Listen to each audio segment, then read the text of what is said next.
যে চাঁপাইনবাবগঞ্জে হারুন এমপির এলাকায় কোন প্রশাসনের ব্যক্তি অন্যায় করে রেহাই পাবেন না। আমি নিজে অন্যায় করব না, আমি অন্যায়কে প্রশ্রয় দেব না। আর আমার এখানে চাকরি করতে আসলে আমি কথা বললাম, আমলে লিখলেন না, ভালো লাগলো না। এখন বলছে যে স্যার আমি তো নতুন ওসি, আবার তো আরে আমি নতুন ওসি, তুই নতুন হয়েছে, তোমার আসা 1 মাস হয়ে গেছে। 1 মাসের মধ্যে যদি তুই চিন্তা না করো, তুই ভবিষ্যতে পুলিশের চাকরি করতে পারবা না। একজন সাবেক চেয়ারম্যান, একজন বর্তমান সিটিং মেম্বারকে যদি চিনতে না পারো, যারা মামলা করেছে তাদেরকেও এখন জিজ্ঞাসাবাদে আনতে হবে। আমি পুলিশ সুপারকে অনুরোধ করব যে মামলাটি রুজু হয়েছে, যে বাদী হয়েছে, যারা সাক্ষী হয়েছে, তাদেরকে জিজ্ঞাসাবাদে আনতে হবে যে কাদের ইশারায়, কাদের ইন্ধনে মামলা হয়েছে, তাহলে সত্য উদ্ঘাটিত হবে। ঠিক না ঠিক বলছি আমি?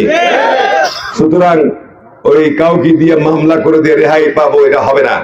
ওইটারও ব্যবস্থা আমি করবো, আপনাদের কথা দিলাম।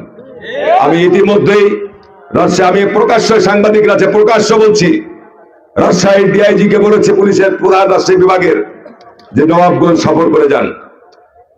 গুমের মামলা যে ভেরি সেন্সিটিভ, হত্যা মামলা খুবই সেন্সিটিভ। সুতরাং এখানে অজ্ঞাত অন্যায়ভাবে কোনো মামলা রুজু হওয়া বা অন্যায়ভাবে কাউকে হয়রানি করা, এটি করা যাবে না। ওনাকে পরিষ্কার বলেছি যে আপনি আসবেন, আপনাকে নবাবগঞ্জের এই বিষয়টি বিশেষভাবে তদন্ত করতে হবে, বিশেষভাবে তদন্ত করতে হবে। যারা এই মামলা দায়ের করেছে, কাদের ইন্ধনে, কার ইশারায় সাক্ষী হয়েছে, তারা কিভাবে দেখলো, তারা এই ঘটনার সঙ্গে জড়িত, তারা এই ঘটনার সঙ্গে জড়িত। ঠিক না ঠিক বলছেন? সুতরাং আপনারা ধৈর্য ধরে থাকেন, আইন হাতে তুলবেন না। আমি ইনশাল্লাহ অন্যায়ের বিরুদ্ধে আছি আপনাদের সঙ্গে, ঠিক আছে?